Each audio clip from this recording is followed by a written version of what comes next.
Salut à toi et bienvenue dans l'épisode numéro 37 de la Fac Voyage, l'émission dans laquelle je réponds en vidéo sur YouTube à toutes tes questions sur le voyage et la vie à l'étranger. Donc voilà, ça fait un petit moment que je n'ai pas fait de vidéo, mais là je suis revenu en France, comme vous pouvez voir derrière. Il fait un peu plus froid et les arbres sont un peu différents. Mais bon, donc on reprend un petit peu la Fac Voyage, vu que je suis revenu en France pour les prochains mois. Et donc la question numéro 37, c'est Safe qui me l'a posé, qui me demande comment mettre ses affaires personnelles, papier, argent, habits, en sécurité. Car dans les auberges ou en couchsurfing, ce n'est pas très sécurisé. Bon, merci Safe de ta question. Et n'oubliez pas que si vous voulez poser votre question, il y a un lien dans la description YouTube avec un formulaire, vous envoyez la question et puis après je vous réponds en vidéo. Donc alors pour cette question-là, auberge et couchsurfing pas très sécurisé. Bon, bah, je dirais déjà pour les auberges, généralement, la majorité des auberges ont un casier dans lequel tu peux mettre ton cadenas, ou ils te donnent un cadenas pour que tu le mettes. Et une fois que tu as tes affaires dans le casier, logiquement, c'est sécurisé. Et les auberges, généralement aussi, ont des caméras, ont du personnel qui travaille, etc. Donc, essaie de choisir des auberges jeunesse qui ont des casiers. Logiquement, ils le marquent dans les descriptions sur les sites internet. Et comme ça, tu mets tes affaires, voilà, genre passeport, portefeuille, caméra, téléphone, etc. Tu les mets dedans et logiquement il n'y aura pas de souci.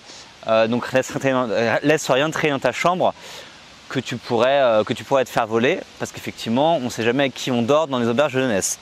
Concernant le couchsurfing, c'est un peu plus compliqué. Le couchsurfing, c'est quelque chose qui se fait sur la confiance, c'est-à-dire que quand tu dors chez quelqu'un ou que tu héberges quelqu'un, tu fais confiance à l'autre personne. C'est-à-dire que quand tu te fais héberger, si tu laisses tes affaires toute la journée et que tu pars te balader, faut faire confiance à la personne qui t'héberge pour pas qu'elle te vole tes trucs.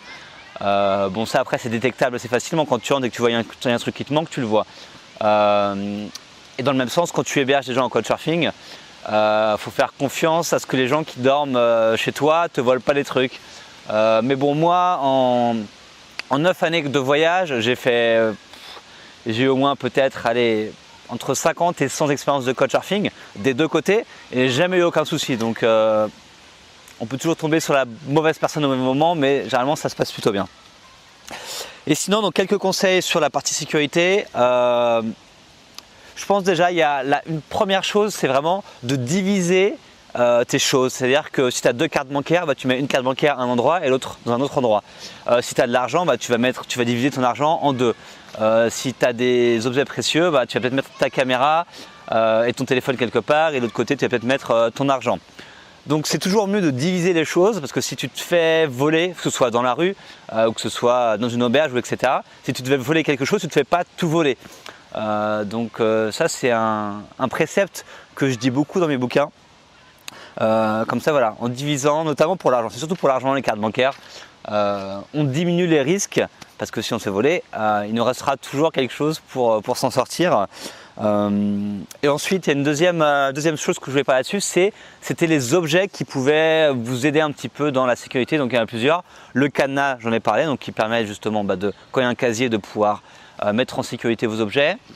Un autre objet qui peut être intéressant, c'est la ceinture porte-billets. Donc j'en ai une, là je ne l'ai pas prise, mais en gros c'est une ceinture que tu portes et qui se met sous le pantalon, et du coup en fait que tu peux mettre tes cartes bancaires, ton passeport, ton argent, et du coup ça se voit pas.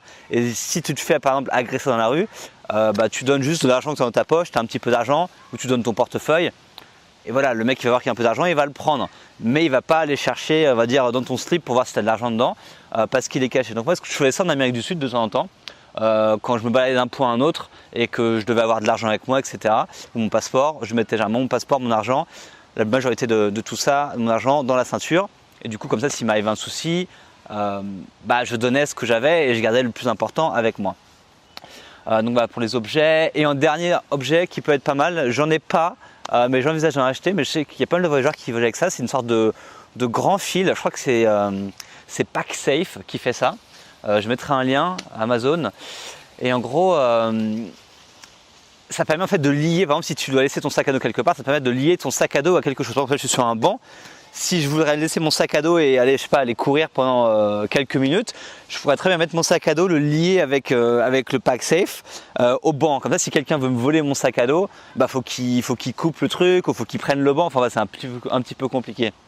Donc Donc voilà, si les fermetures de ton sac sont avec un cadenas et qu'après c'est lié à quelque chose, voilà, les gens ils vont pas se dire on va pas lui voler ça quoi. Donc voilà pour les 3 objets, le cadenas, la ceinture cache-billet et le pack safe. Et puis voilà, généralement tout se passe plutôt bien. Moi je me suis jamais fait voler en voyage. Il y a des gens chez qui ça arrive. Je sais que ça arrive pas mal en transport, dans les bus, dans les trains, etc. Surtout dans les pays genre Amérique latine. Faut faire gaffe, faut toujours être vigilant quand vous êtes en train de bouger. Il faut avoir les choses les plus près de vous, au maximum, comme la ceinture cache-billet ou votre sac, qui soit toujours avec vous et pas le laisser traîner parce qu'on ne sait jamais ce qui peut arriver. En tous les cas, logiquement, ça se passe bien si on suit un peu toutes les règles de sécurité. J'en parle d'ailleurs dans mon livre Voyage à durée indéterminée. Il y a, je ne sais plus combien de chapitres, il y a plusieurs chapitres sur la sécurité en voyage. Donc voilà, c'est toujours bon à savoir.